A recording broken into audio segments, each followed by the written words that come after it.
Hello friends, कैसे हो आप लोग। उम्मीद करते हैं कि आप लोग बहुत अच्छे होंगे। फ्रेंड्स, आज हम डिस्कस करने वाले हैं एनसीईआरटी साइंस, जो कि क्लास 10th का होगा, चैप्टर नंबर 3। मैं जो भी पॉइंट डिस्कस करने वाला हूं, यह एग्जाम पॉइंट ऑफ व्यू से काफ़ी महत्वपूर्ण होने वाला है। तो चलिए शुरुआत करते हैं बिना किसी देरी के। पहला पॉइंट है, मैग्नीशियम कोल्ड वाटर के साथ प्रतिक्रिया नहीं करता। यह गर्म पानी के साथ रिएक्ट करके मैग्नीशियम हाइड्रोक्साइड और हाइड्रोजन बनाता है।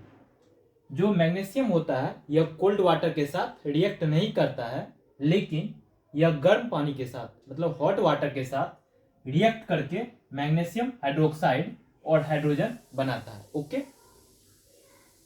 हाइड्रोजन गैस के बबल्स इसकी सतह पर चिपक जाने के कारण यह फ्लोट करता है। हाइड्रोजन गैस के बबल्स इसके सतह पर चिपक जाने के कारण यह फ्लोट करता है। तो आपसे क्वेश्चन पूछा जा सकता है कि मैग्नीशियम किसके साथ, कोल्ड वाटर के साथ या हॉट वाटर के साथ रिएक्ट करके यह फ्लोट करता है। तो मैग्नीशियम हॉट वाटर के साथ, गर्म पानी के साथ रिएक्ट करके मैग्नीशियम हाइड्रोक्साइड और हाइड्रोजन बनाता है, और हाइड्रोजन गैस के बबल्स इसकी सतह पर चिपक जाने के कारण यह फ्लोट करता है। तो मैग्नीशियम जो है हॉट वाटर के साथ गर्म करता है, इसके कारण यह जो है हाइड्रोक्साइड और मैग्नीशियम हाइड्रोक्साइड और हाइड्रोजन बनाता है, और इसलिए यह फ्लोट करता है। ओके। हाइड्रोजन गैस निकालेगा और बबल्स इसके सतह पर चिपक जाएंगे, तो यह क्या करेगा, फ्लोट करेगा। लेकिन ध्यान रखना है, मैग्नीशियम हॉट वाटर के साथ रिएक्ट करता है। ओके, इंपॉर्टेंट है, ध्यान रखना है।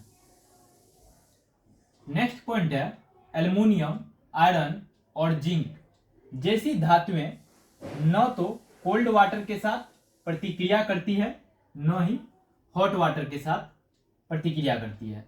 जो एल्युमिनियम होता है, आयरन होता है और जिंक होता है, यह सभी धातु जो है न ही कोल्ड वाटर के साथ रिएक्ट करेगा, न ही हॉट वाटर के साथ, लेकिन यह स्टीम के साथ, जो वाष्प होता है, के साथ प्रतिक्रिया करके मेटल ऑक्साइड और हाइड्रोजन बनाती है।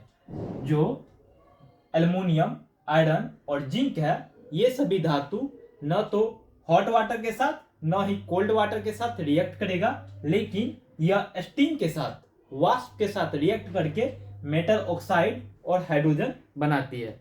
यह भी एग्जाम पॉइंट ऑफ व्यू से काफी महत्वपूर्ण है, इसको भी ध्यान रखना है। ओके। एल्युमिनियम, आयरन और जिंक किसके साथ रिएक्ट करता है, स्टीम के साथ रिएक्ट करता है, और क्या बनाता है, मेटल ऑक्साइड और हाइड्रोजन बनाता है। ओके।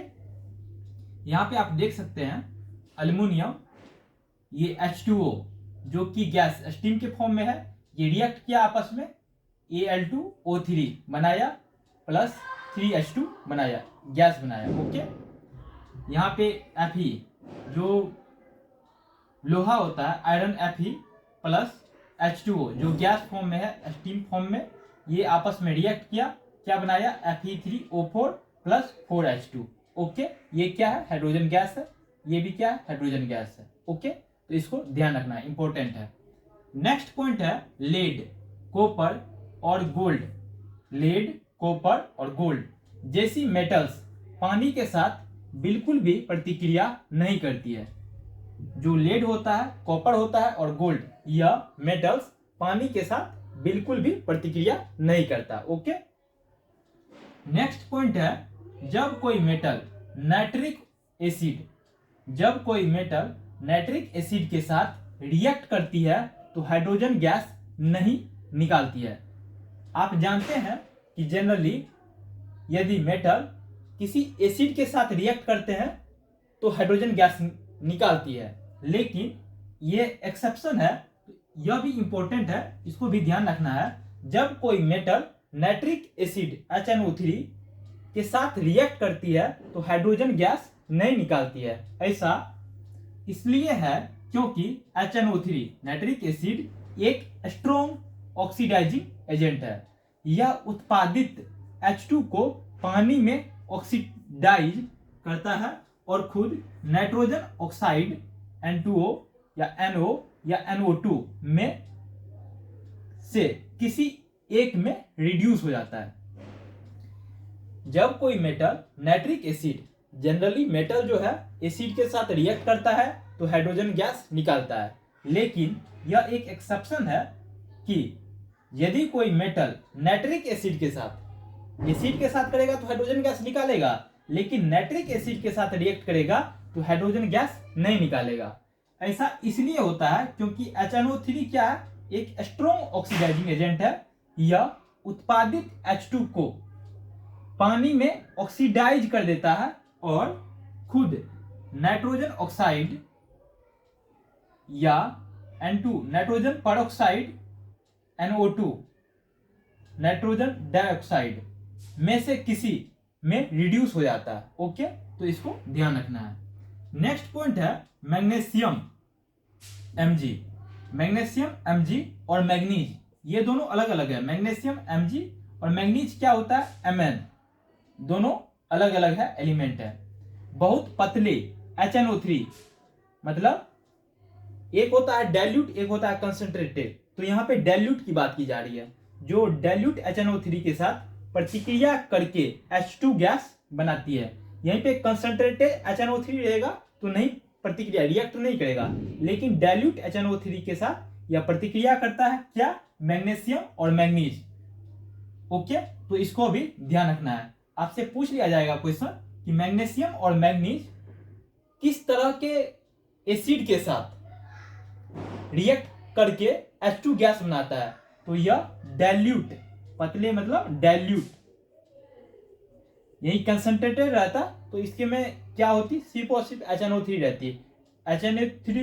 HNO3 डाइल्यूट मतलब इसमें पानी मिला हुआ है, तो डाइल्यूट HNO3 है, इसके साथ प्रतिक्रिया करके यह H2 गैस बना रहा है। ओके, यहाँ पे रिएक्टिविटी की कुछ सीरीज है जो कि घटते क्रम में है, यह इंपॉर्टेंट है, एनसीईआरटी में दिया हुआ है, तो इसको ध्यान रखना है। ये मैग्नीशियम, उसके बाद एल्युमिनियम, उसके बाद जिंक, उसके बाद आयरन, Fe। तो ये Fe जो है सबसे कम रिएक्टिव है, मैग्नीशियम सबसे ज्यादा है, ये चारों में। ओके, नेक्स्ट पॉइंट है एक्वा रिजिया, जिसे शाही जल भी कहते हैं, शाही पानी भी कहते हैं। इसमें 3:1 के अनुपात में कंसंट्रेटेड, यहाँ पे ध्यान रखना है, कंसंट्रेटेड डाइल्यूट नहीं होना चाहिए, कंसंट्रेटेड HCl हाइड्रोक्लोरिक एसिड और कंसंट्रेटेड HNO3, ये भी क्या होना चाहिए, कंसंट्रेटेड होना चाहिए, डाइल्यूट नहीं होना चाहिए HNO3। इसका रेशियो भी आपको ध्यान रखना है, ये HCl जो है 3 रेशियो में है और ये HNO3 जो है 1 रेशियो में। इसको आप इस तरह भी ध्यान रख सकते हैं, ये HCl सिंगल सिंगल सिंगल है तो इसमें 3 हो गया। ओके, HNO3 यहाँ पे O जो है 3 है तो यहाँ पे 1 हो जाएगा, मतलब अपोजिट कर देना है। इसमें 1 नहीं, इसमें 1 लगा हुआ है सब में, तो यहाँ पे 3 लगा देंगे, यहाँ पे 3 लगा हुआ है तो 1 लगा देंगे। ओके, बस रिकॉल करने के लिए मैं बता रहा हूँ, लेकिन इसको ध्यान रखना है, ये कंसंट्रेटेड HCl होना चाहिए जो कि 3 रेशियो में होना चाहिए, और कंसंट्रेटेड HNO3 होना चाहिए जो कि 1 रेशियो में होना चाहिए, का ताजा तैयार मिक्सचर है। ओके, यह गोल्ड को घोल सकता है, जो शाही पानी होता है, एक्वा रिजिया होता है, यह गोल्ड को घोल सकता है, डिजोल्व कर सकता है।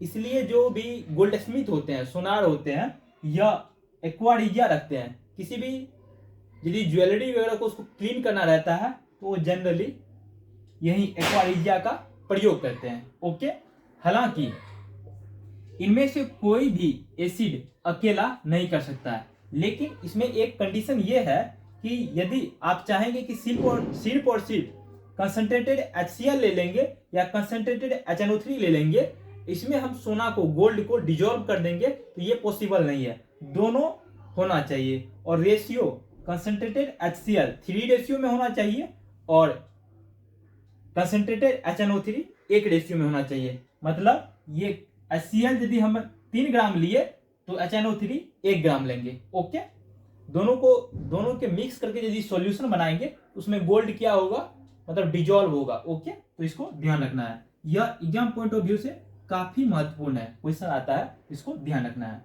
नेक्स्ट पॉइंट है एक्वा रिजिया एक अत्यधिक कोरोसिव फ्यूमिंग लिक्विड है। जो एक्वारिजिया है यह अत्यधिक कोरोसिव और फ्यूमिंग लिक्विड है। यह उन कुछ रिएजेंट में से एक है जो गोल्ड और प्लेटिनम को घोलने के लिए एबल है।